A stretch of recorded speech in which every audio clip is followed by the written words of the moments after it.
Olá pessoal, sejam todos bem-vindos, sejam todas bem-vindas. A gente está com mais um encontro Fagron Talks e como sempre, eu sou o Pablo e estou na companhia da Cláudia. Né, Cláudia, tudo bem? Como é que você está Tudo hoje? bem, eu estou bem, espero que todos que estão nos acompanhando estejam muito bem. E é um prazer estar aqui novamente, falando sempre sobre temas relevantes, e não há como negar que a pandemia do Covid-19 ela está aí permeando todos os nossos temas, porque nosso compromisso com o nosso espectador é trazer temas muito atuais e relevantes e o que o público quer saber, né, Pablo? Uhum. Não há como negar também que a pandemia ela mexeu em vários contextos na nossa vida pessoal e a sexualidade é um dos temas que trouxe Sim, sim. mudanças A para nossa gente já vida. abordou alguns temas relacionados à pandemia e a gente vai tratar de mais um, né, Cláudia? Exatamente. Muitos estudos estão sendo conduzidos a esse respeito recentemente, e o ano passado foi publicado um bem interessante no Jornal de Ginecologia e Obstetrícia Internacional, falando dos transtornos sexuais femininos em meio à pandemia de Covid-19. Esse tema super instigante que vai ser conduzido à nossa conversa hoje. Então, bora falar sobre sexualidade feminina na pandemia? Bora falar, vamos lá. Quem que tá com a gente hoje para poder abrilhantar aí o nosso encontro, Cláudia? Então, para apimentar a nossa conversa, vamos convidar a super ginecologista, doutora Camila Prestes, que é médica ginecologista e obstetra, especialista em endoscopia ginecológica, pós-graduada em ciências da fisiologia humana, pós-graduanda em sexualidade humana, clínica e educação, pós-graduanda em sexologia multidisciplinar e atuante em clínica própria com ênfase em saúde da mulher. Doutora Camila, seja bem-vinda. Muito bem-vinda, doutora. Muitíssimo obrigada pelo convite. É uma honra estar aqui com vocês. Eu tenho certeza que vai ser um papo muito prazeroso. Temos certeza que sim. Doutora, para a gente começar então a nossa conversa, a gente sabe que, como a Cláudia falou, muito tem para se falar sobre esse assunto. A gente sempre costuma começar o nosso bate-papo para que a doutora sempre traga um pouco do seu dia a dia. A gente sabe que a gente viveu aí o auge da pandemia e a gente está aí já convivendo com ela há muito tempo, aprendendo a conviver com ela, e muitas mudanças aconteceram. Muitas coisas a gente reaprendeu, muitas coisas aumentaram, outras diminuíram. Como está o seu dia a dia? Como foi o seu dia a dia no consultório, desde o auge que você viveu, o comecinho, o auge, isso teve uma influência positiva, negativa? Como que foi? O que apareceu mais no consultório ou não apareceu? Como é que tá? Em relação ao consultório, eu não percebi muitas alterações na quantidade de pacientes. Uhum. Então, durante 2 semanas ali, onde realmente, né, nós tivemos que ficar afastados na questão do isolamento, realmente eu não atendi as pacientes. Mas assim que nós pudemos, ou, né, liberaram os atendimentos, eu voltei a atender de forma normal, o mesmo número de pacientes, só que realmente as queixas das pacientes eram outras. Então, nós percebemos, não só eu, mas outros colegas também, o quanto as pacientes estavam queixando-se de problemas muito mais relacionados a questões emocionais do Emocionais, que até aham. mesmo a questões ginecológicas. Então, a gente percebia no dia a dia que muitas mulheres queriam ir para conversar, para Ganhar um ou ganhar um abraço. abraço, porque, né, toda essa questão do isolamento mexeu de uma forma geral e fez com que não tivesse ali muito contato com outras pessoas. Uhum. Mas em relação ao número em si de pacientes, as pacientes não deixaram de procurar atendimento médico, elas não, pelo menos isso no meu consultório, né? Então elas não deixaram de fazer ali os exames de rotina, dentro do que sempre foi proposto, elas continuaram fazendo todo o acompanhamento. Uhum.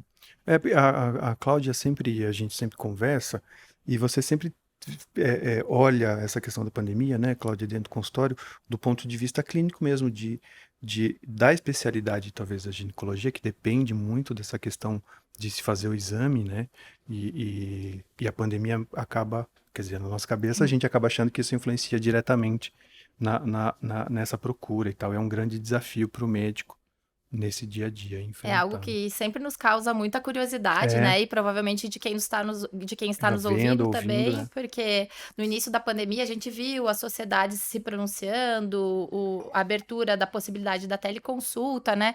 E assim como a gente se deparou com outras especialidades, como a dermatologia, que também depende de um exame clínico, claro que não se compara com a ginecologia, mas foram homologados, aplicativos e tudo mais, né? E a gente fica curioso se saiu alguma coisa a respeito disso, né, doutora?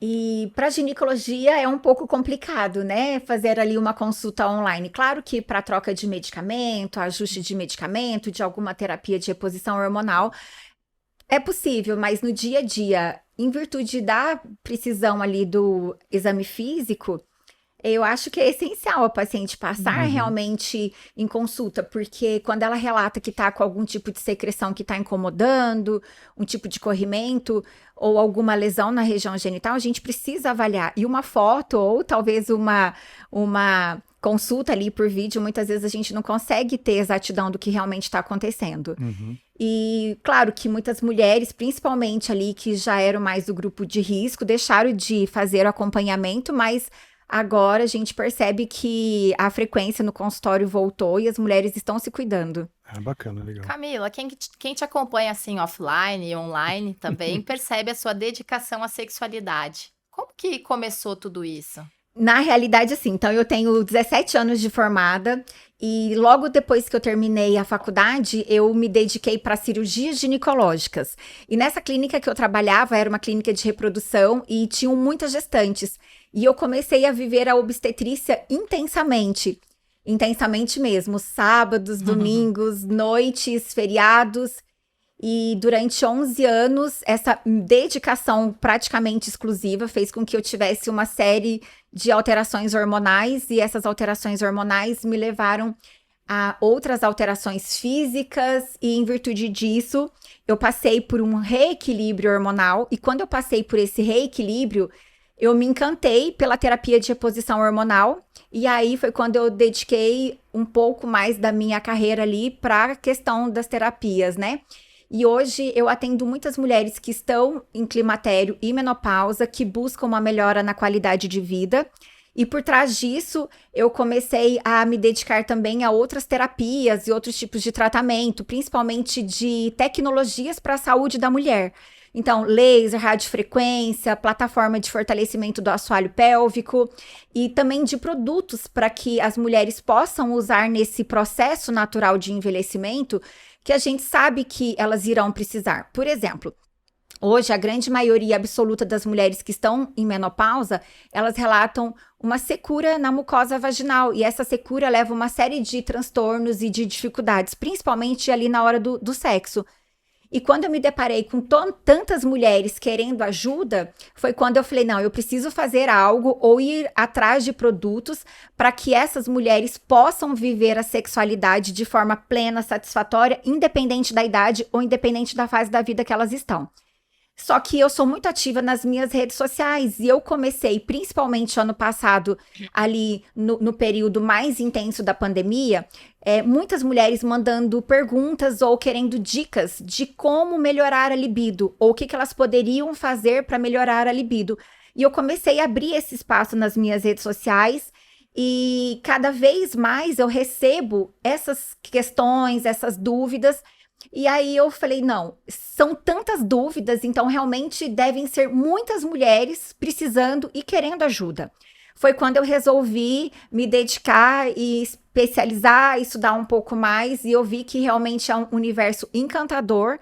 E foi aí que eu decidi, então, né? Eu falei, não, eu preciso realmente ter ali as questões das pós-graduações, e realmente, então, por isso que agora eu estou fazendo essas 2 pós-graduações, me especializando cada vez mais, indo atrás de vários outros cursos e trazendo aí informação e autoconhecimento, principalmente para as mulheres, que é fundamental, né?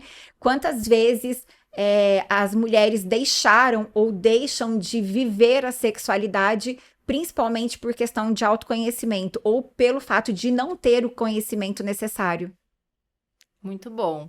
Você que acompanha muito de perto esse tema sexualidade e que estimula muito isso com as suas pacientes. Você vem acompanhando uma mudança em relação à sexualidade feminina em decorrência do estresse da pandemia? Comenta pra gente um pouquinho.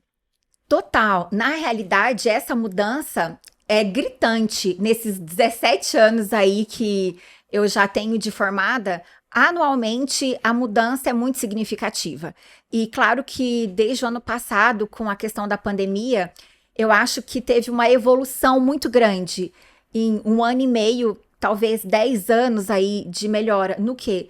No fato das mulheres começarem a se olhar de forma diferente. No fato das mulheres entenderem o quanto que a responsabilidade de ter o prazer ou de buscar o prazer também é função delas. Muitas vezes as mulheres deixam ali a responsabilidade para o parceiro ou esperando que até mesmo a vontade pela relação sexual vá bater a porta. Isso não vai acontecer. Nós precisamos entender que a partir do momento que nós nos incomodamos com a situação e queremos reverter, tem sim como ir atrás de ajuda. E eu acho que é isso que as mulheres estão fazendo. O fato delas terem que ficar mais tempo dentro de casa, conectadas aí com as redes sociais, fez com que despertasse nelas coisas que ou vontades que até pouco tempo atrás passava despercebido. E elas começaram a ter outra percepção, principalmente do corpo.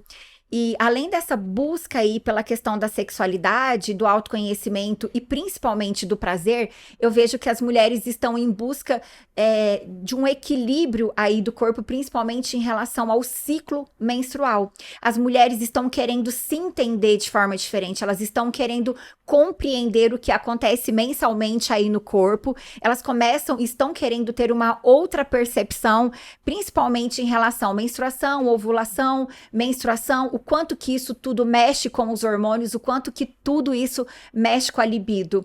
E pelo fato, né, de estar em casas mais conectadas e pelo fato de ter muita procura, assim como eu, vários outros profissionais da saúde estão se dedicando a trazer informações de qualidade para essas mulheres. E aí uniu tudo, né? Mulheres querendo informação, profissionais querendo passar essas informações e as mulheres estão aprendendo e sim vivendo a sexualidade de outra forma. E principalmente em relação à própria autonomia sexual.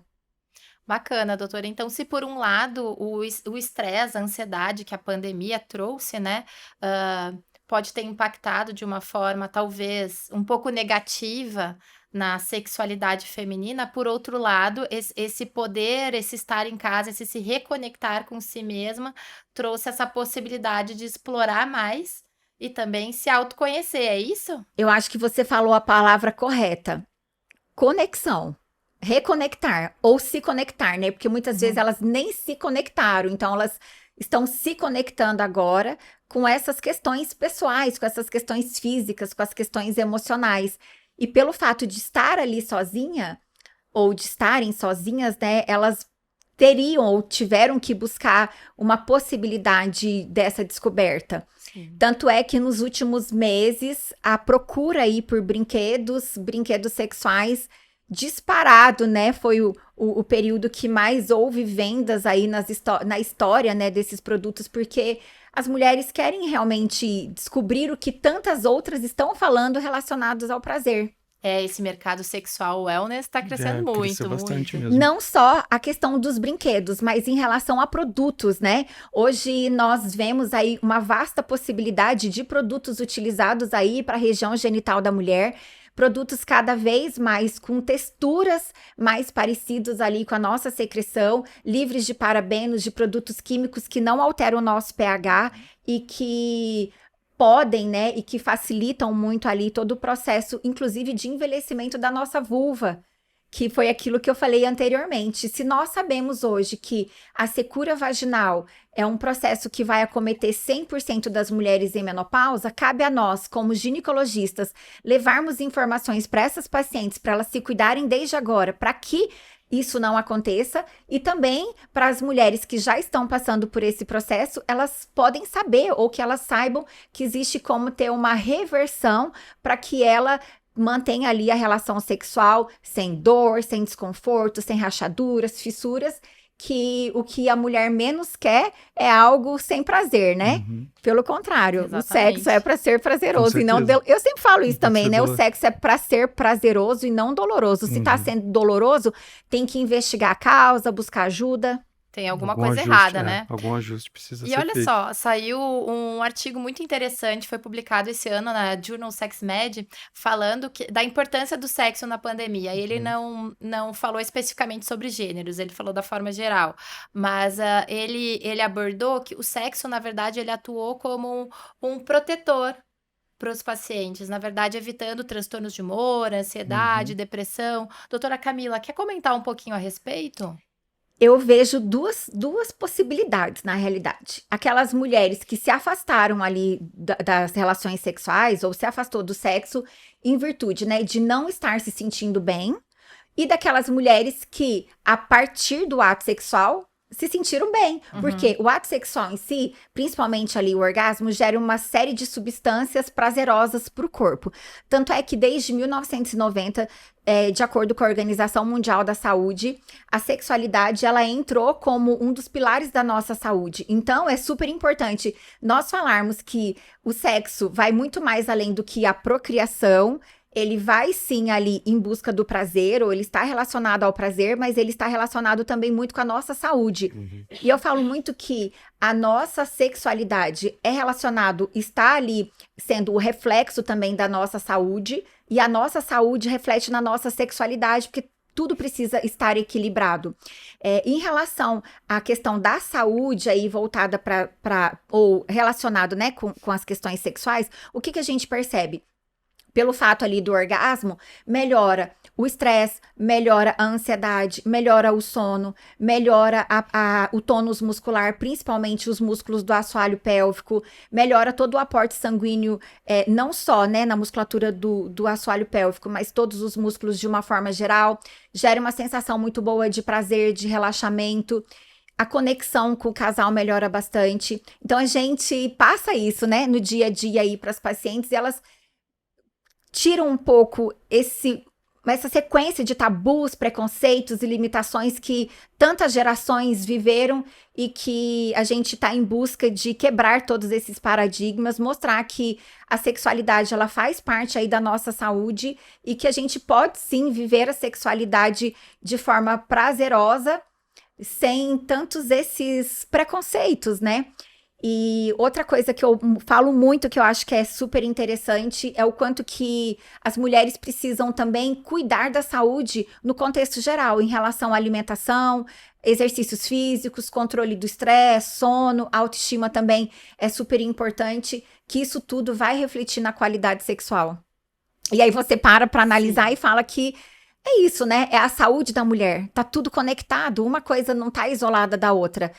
E voltando ao assunto aí que você tinha falado, né? Então, tem essa questão do quanto que as mulheres, a partir da relação sexual em si, começaram a ter esses benefícios para a melhora da saúde. Claro que vai ali gerar o bem-estar. Mas Isso porque acontece alguma liberação de hormônios e neurotransmissores que te levam a esse bem-estar, doutora? Sim, principalmente durante o orgasmo, antes, durante e após o orgasmo ali, o nosso corpo, né? Tem a liberação de hormônios que são hormônios que geram prazer e bem-estar para o nosso corpo. Uma coisa que eu gosto muito de sempre enfatizar é que quanto mais orgasmos você tem, mais orgasmos o corpo vai querer, porque o corpo quer aquilo que para ele foi prazeroso.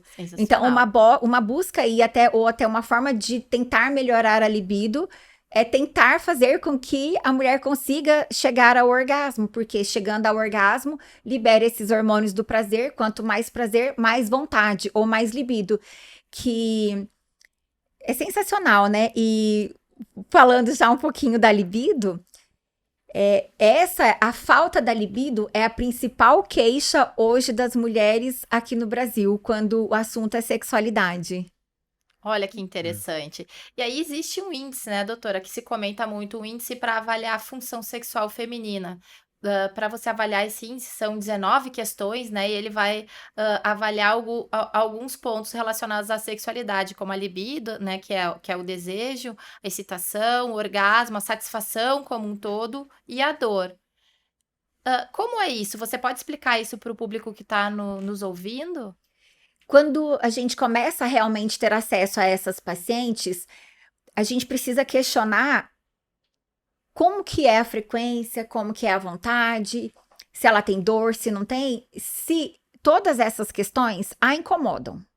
Se ela fala que não incomoda, por exemplo, eu falo, Cláudia, você tem libido? Tem vontade pelo sexo? Você fala, não, doutora, eu não tenho vontade nenhuma. Isso pra você te incomoda? Não, não me incomoda, tá tudo bem, vida que segue, vou continuar meu casamento, meu trabalho. Então, são questões que eu não vou ter muita abertura e não vou ter um resultado com essa paciente. Sim. Agora, se você fala, Camila, sim, me atrapalha, me incomoda e eu quero mudar, aí a gente, sim, vai fazer todo esse questionamento. Claro que muitas vezes a gente não coloca ali essas 19 questões, mas a gente consegue, sim, ter um questionário para fazer um diagnóstico mais claro do que está acontecendo. Será que realmente a falta de libido não está relacionada ali com o relacionamento? Qual o método contraceptivo que ela está usando? Qual é a fase da vida? Será que ela não está muito estressada? Será que ela está dormindo? Será que ela está no período da gestação, amamentação, climatério, menopausa? Será que ela usa algum medicamento antidepressivo, ansiolítico que esteja bloqueando ali a vontade pelo sexo? Então a gente precisa levar muito isso em consideração, porque a libido, ela é totalmente multifatorial, então não existe um único fator que vai diminuir o desejo dessa mulher.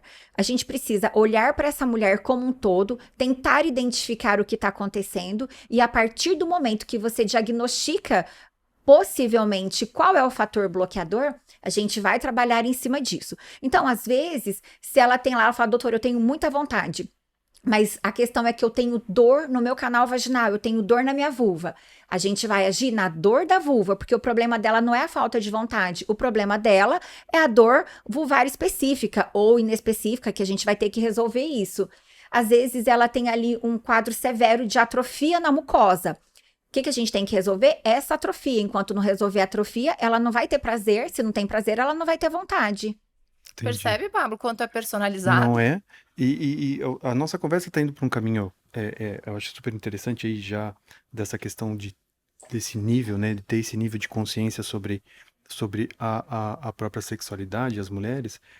Eu queria, para deixar assim marcado, doutora, se você deixasse pra gente assim, eu sei que no meio do que você já disse, a gente já consegue concluir, mas eu queria para deixar marcado, qual é essa diferença entre esse transtorno do desejo e o da excitação?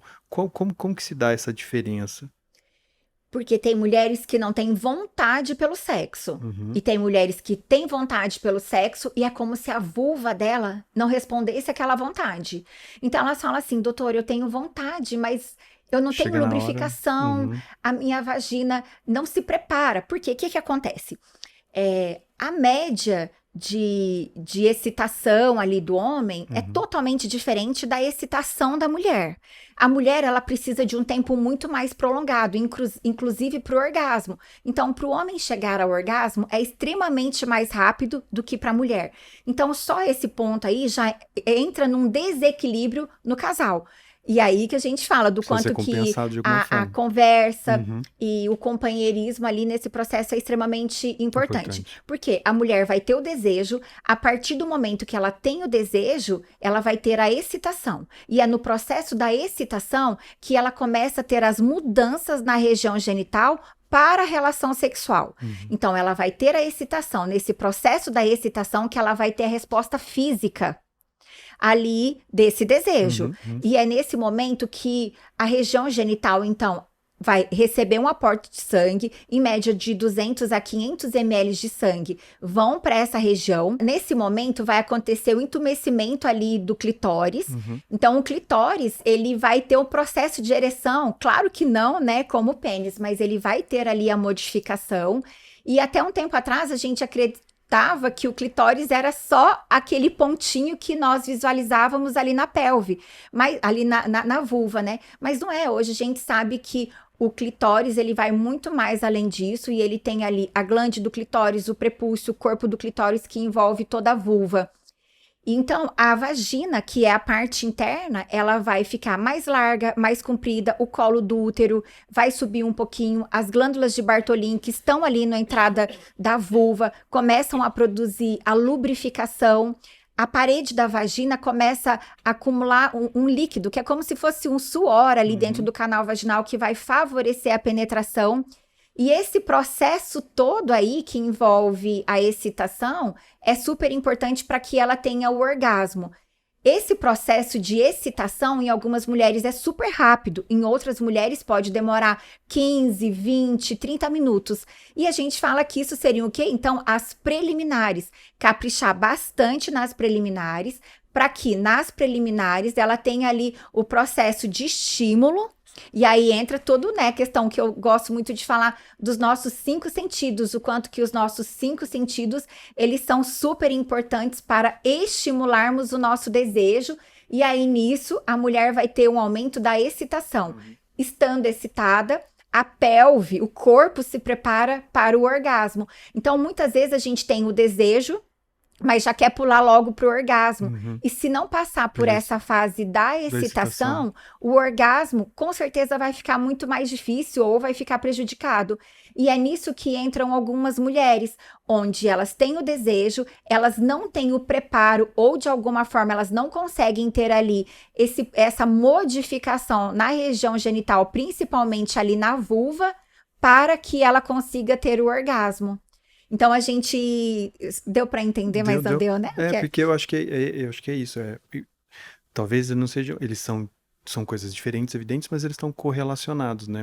Tá tudo Bastante, porque na ocorrência de um apenas, isso já torna-se um transtorno, né? E eu gosto de falar que o mais importante não é nem o estímulo no clitóris, é o estímulo no cérebro. Então. Porque muito mais do que a excitação, né, essas modificações locais, o processo inicial tem que partir do cérebro. E vai partir do cérebro a partir do momento que a mulher se conecta com a sexualidade, e que ela aprende e que ela aceita que a sexualidade dela vai ser reflexo daquilo que ela faz e daquilo que ela pensa também. Então, quantas, né, mulheres acordam super cedo, têm tripla jornada, já acordam, né, já cuidam dos filhos, vão trabalhar fora, voltam, cuidam da casa, chega 9 horas da noite, elas só querem dormir. Por quê? Porque o cérebro não teve aquela conexão. E aí, se o parceiro procura ali para ter relação sexual, em 5, 10 minutos ela não tá pronta pro sexo. Aí o sexo não vai ser prazeroso e o corpo fala, cara, eu não quero isso. Não quero isso, não é legal. Não tô tendo nenhum benefício em ficar aqui meia hora e não ter prazer nenhum. E não tem o desejo, depois não vira uma coisa recorrente. E não tem o desejo. E aí você para analisar que tá tudo conectado realmente, que foi o que a Cláudia falou ali, da conexão que a gente precisa. Exatamente. Aí falando de alguns dados, doutora, a referência que eu citei lá no início do Jornal Internacional de Ginecologia e Obstetrícia, eu insisto em trocar, mas tá tudo bem, que ele avaliou o comportamento das mulheres durante a pandemia. E aí ele traz uns dados que, de certa forma... Não que eles sejam questionáveis, mas a gente vê algumas referências que mostram que o curso é um pouco diferente. Mas o que ele traz? Vamos falar. Ele traz que, comparando antes e durante a pandemia, de 6 a 12 meses antes, as mulheres tinham em torno de 1,9 relações sexuais por semana. E que durante a pandemia isso aumentou para 2,4 relações sexuais. Eles comentam também sobre um aumento da libido, por outro lado, uma queda expressiva na excitação, no orgasmo e na satisfação sexual como um todo. Mas a gente, como eu falei, a gente encontra divergências.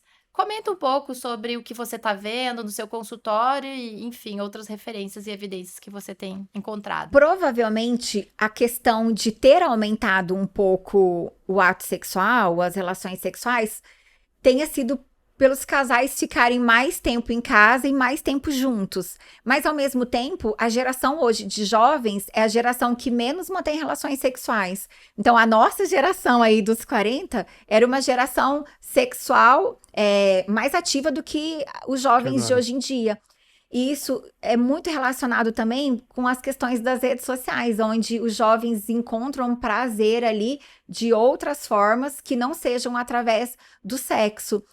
E, Cláudia, isso é muito. Quando a gente fala sobre sexualidade, ou de acordo com o trabalho que a gente segue, de acordo com a literatura, ou se são questionamentos aqui do Brasil ou de fora do Brasil, a gente vê que os dados eles não são muito similares, pelo contrário.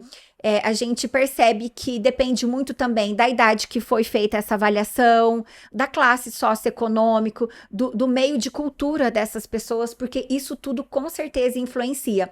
Da mesma forma que alguns trabalhos ou estudos ou publicações mostram que nunca tantos casais se divorciaram igual agora na pandemia. E já tem outros falando assim que os casais se uniram muito mais. Então a gente fica sempre nessas questões, né? Então Sim. a gente não pode frisar sempre uma coisa, Uhum. mas mostrar que existem algumas possibilidades diferentes. Sim, de acordo com a região, poder socioeconômico, né? Isso a gente vê muito também no âmbito da nutrição, né? Que ao mesmo tempo que a gente fala que o nosso país ele tá engordando, por outro lado, a gente vê se a gente pega aí mulheres do sul, sudeste, com uma classe econômica mais elevada, eles estão cuidando mais da saúde. saúde. Então, varia muito, né? Varia muito e, inclusive, a gente tem que levantar também a questão das agressões físicas, né, contra mulheres e isso aumentou muito também na pandemia. Muito mesmo. Inclusive, foi muito Foi muito foi muito pauta, noticiado, foi né? muito pauta, assim, né? Isso é Sim, uma coisa porque muito importante. ao mesmo tempo que muitas pessoas ficaram em casa com a possibilidade de se alimentar bem, de cuidar, de estar no conforto da casa, muitas famílias começaram a ter sérias dificuldades e quando as famílias encontram dificuldades, com certeza vai refletir também sim. aí na vontade pelo sexo. Sim. E outro fator também é que muitas pessoas, né, com as famílias completas ali dentro de casa o tempo todo, até o ambiente não ficava ou não fica favorável ali para manter a relação sexual. E a paciente que teve Covid-19, ela vai ter algum transtorno sexual após? Depende. Da mesma forma que em relação aos ciclos menstruais, né? Algumas mulheres realmente tiveram alterações em relação ao ciclo menstrual, outras não. Muitas mulheres tiveram Covid e não tiveram nenhuma sequela. Outras mulheres tiveram Covid e ainda sofrem com várias sequelas, né? Principalmente você tinha comentado antes do dermatologista e muitas, né? Falando da queda Cabelo. intensa de cabelo, das dificuldades respiratórias. Então, eu acho que isso... Cada mulher apresenta ali as suas particularidades e cada mulher apresentou ou apresenta, né, o seu pós-Covid. Sim. E qual é o arsenal terapêutico, doutora, que a gente tem disponível hoje para melhorar esses transtornos sexuais de forma geral? Se você quiser falar por tipo de transtorno, se você quiser comentar de forma geral. Ó, o mais importante é entender dessa paciente o que ela realmente está querendo. Né, conversar, buscar ali durante toda a anamnese, durante toda a consulta, compreender quais são as queixas e quais são as vontades dessa paciente.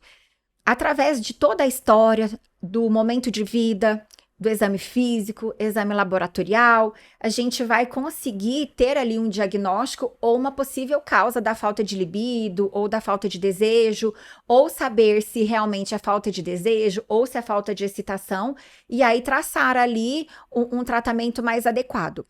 Como hoje o meu principal público de atendimento no consultório são mulheres no climatério e na menopausa, eu foco muito realmente na questão do equilíbrio hormonal, porque nós sabemos que os dois principais hormônios relacionados ao nosso desejo são o estrogênio e a testosterona.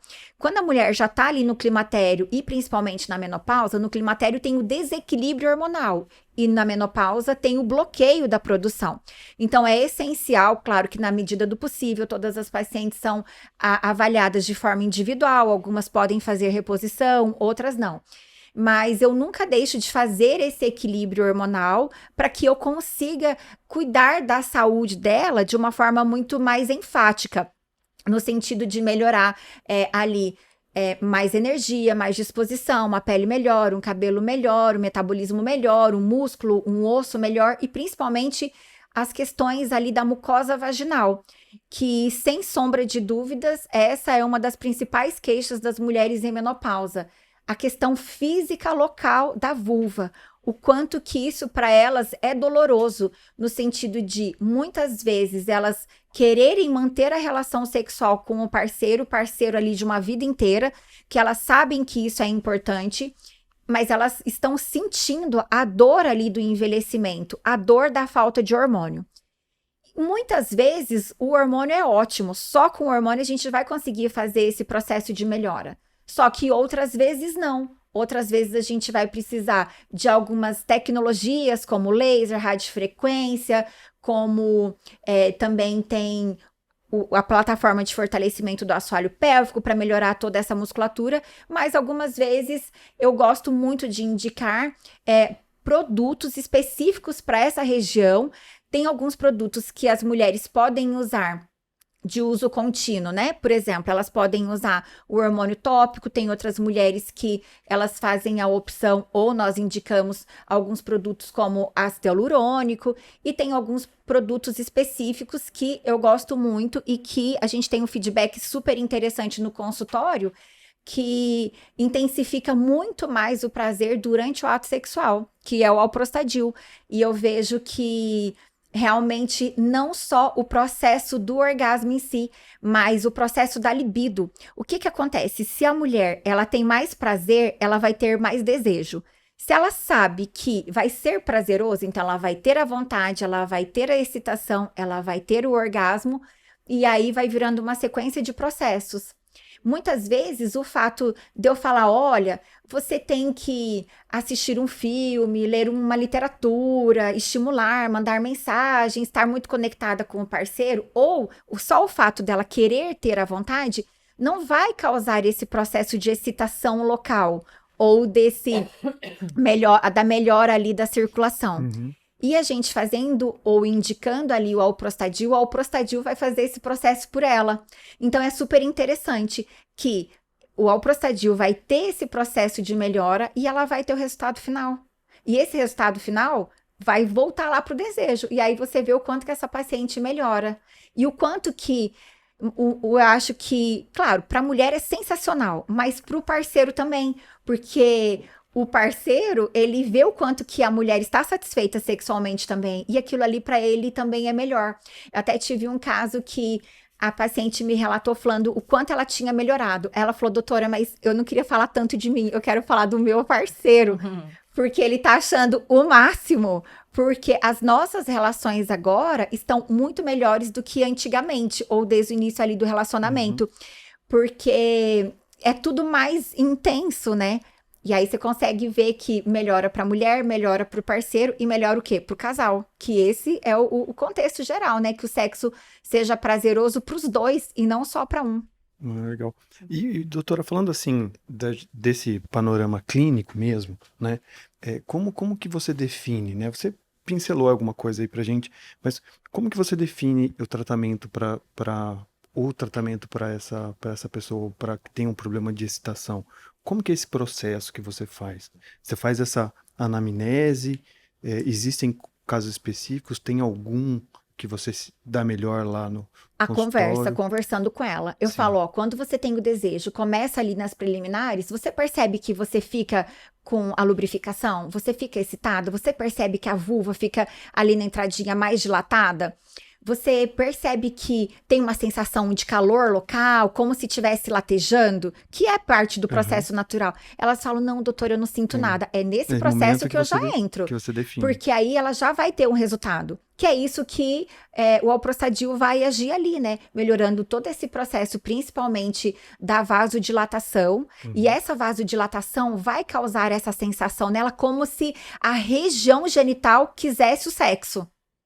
Sim. Então, ela vai ter a vontade cerebral ali, o desejo, mas ela vai ter a vontade física também. E é nisso que eu percebo. Então, se eu, durante a avaliação, conversando com ela, percebo que não tem essa mudança física, é aí que eu já entro com o produto. Entendi.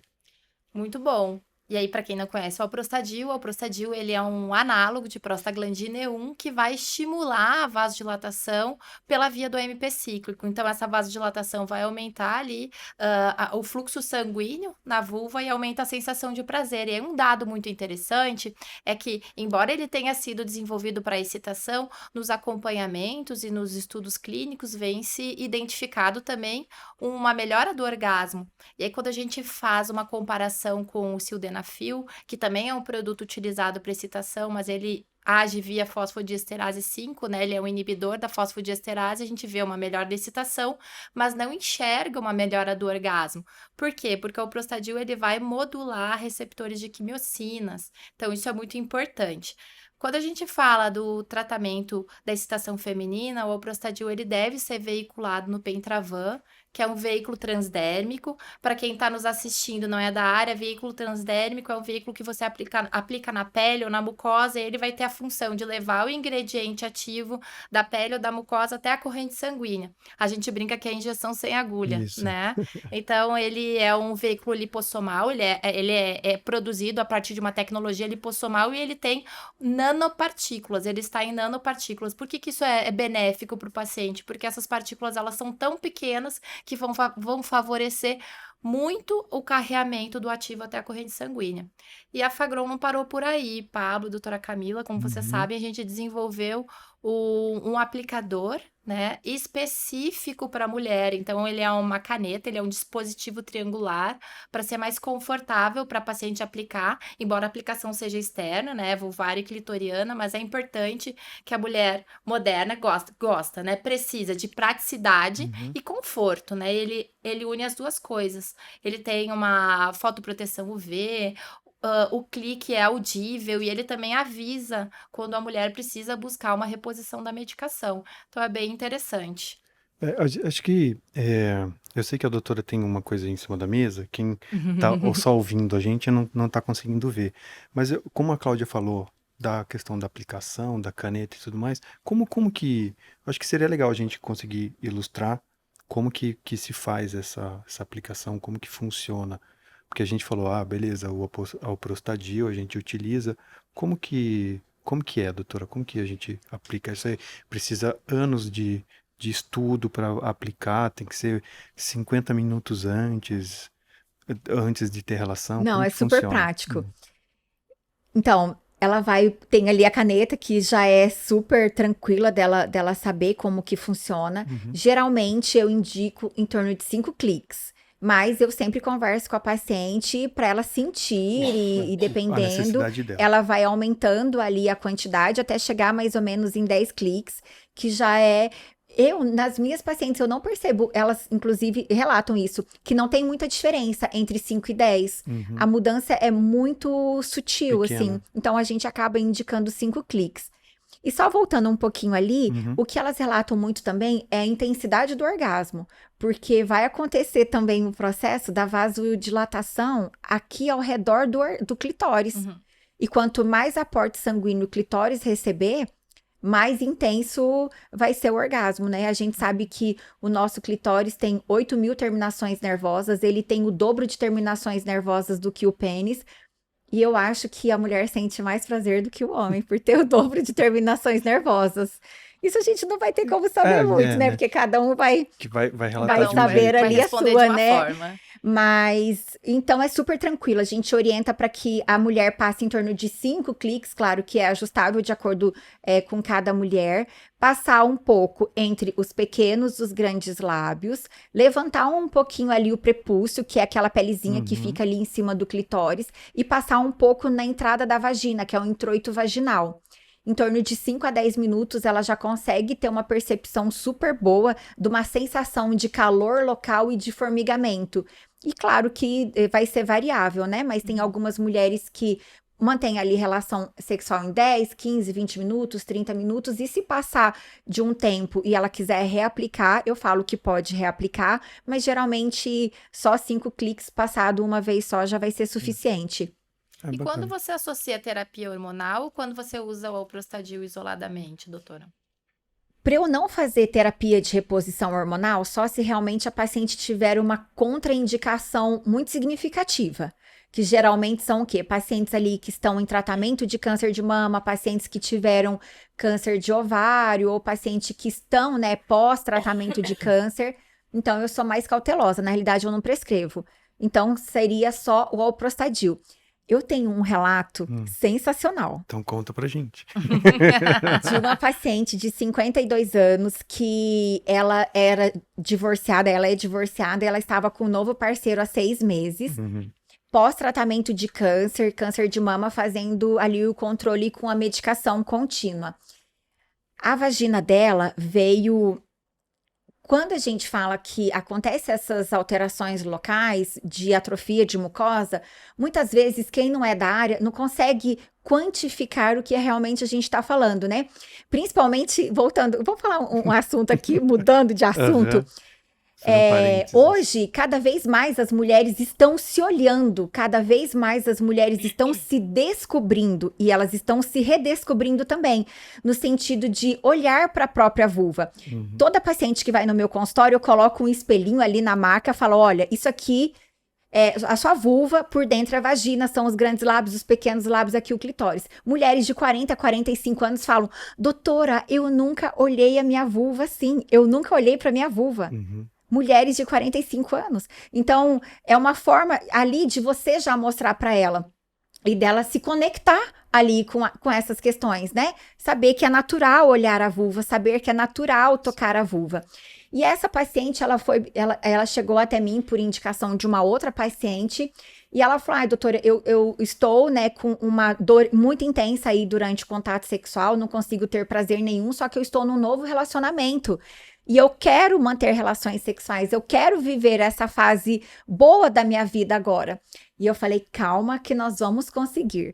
Claro que eu passei ali um laser, uma radiofrequência, então ela tá fazendo outro acompanhamento, mas ela tá fazendo uso do Alprostadil com resultados sensacionais e toda aquela atrofia, o ressecamento, as dores, nós conseguimos reverter em pouquíssimo tempo e ela voltou a ter prazer.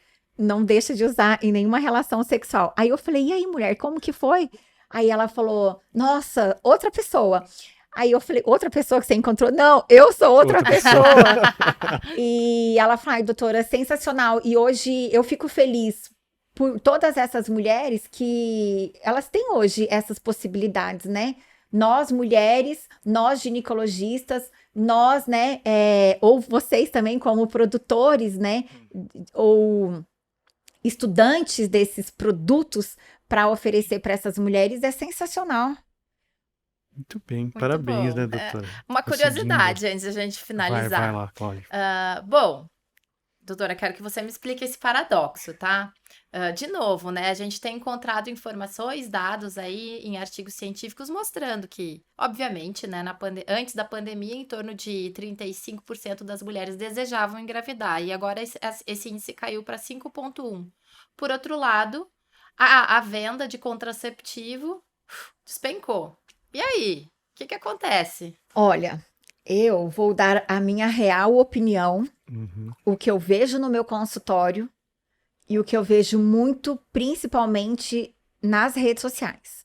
Hoje as mulheres, elas estão olhando muito mais para o que é fisiológico, elas estão olhando muito mais para o que é natural e elas estão querendo se conectar cada vez mais. As mulheres estão querendo realmente vivenciar ali os seus ciclos menstruais. Elas estão querendo menstruar, ovular, menstruar, se autoconhecer, porque elas estão sabendo, elas estão se orientando, elas estão se informando do quanto que a nossa própria produção hormonal é fundamental, não só para a reprodução, mas para uma série de outros benefícios para o nosso corpo.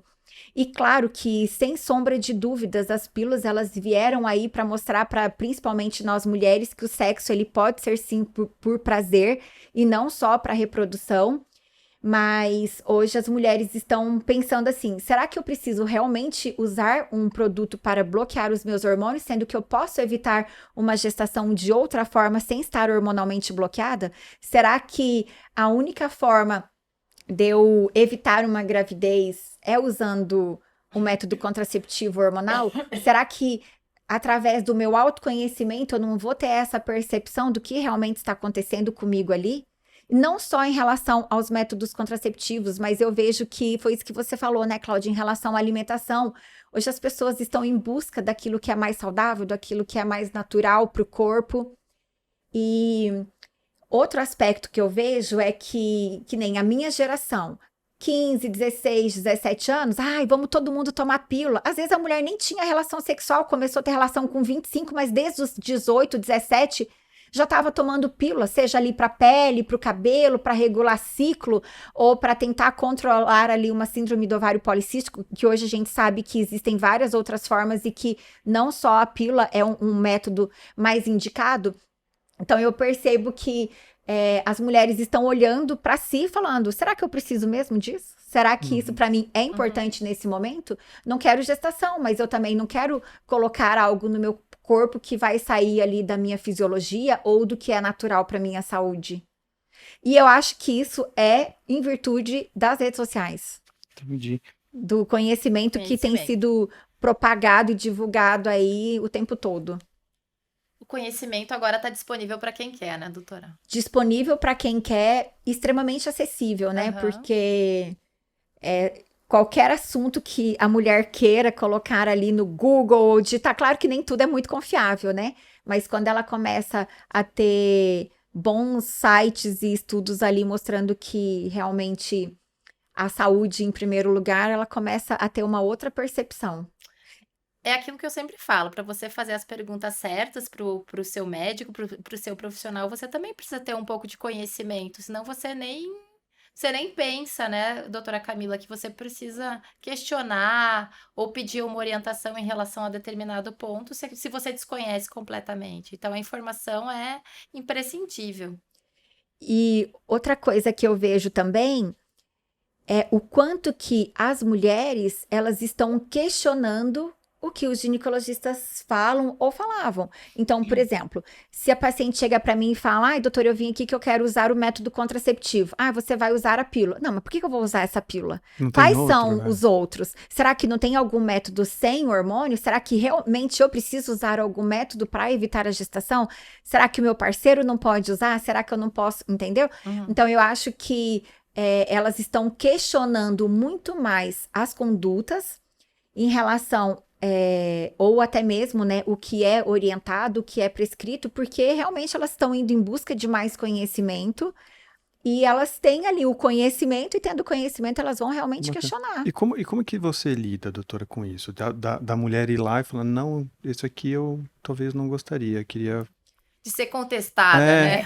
É super tranquilo. Nossa, eu sou muito tranquila no sentido assim, ó, eu passo todas as opções, a decisão é dela. Ah, claro. Eu nunca estou lá para decidir algo para ela. Se ela quiser a minha opinião, depois, olha, de todos esses métodos, eu acho que eu queria esse ou esse. Aí a gente coloca na balança o que vai ser mais indicado. Por exemplo, se a paciente chega para mim e fala assim, doutor, eu quero evitar uma gestação, mas eu quero não quero de forma alguma usar nada hormonal. Então, eu vou passar as opções não hormonais.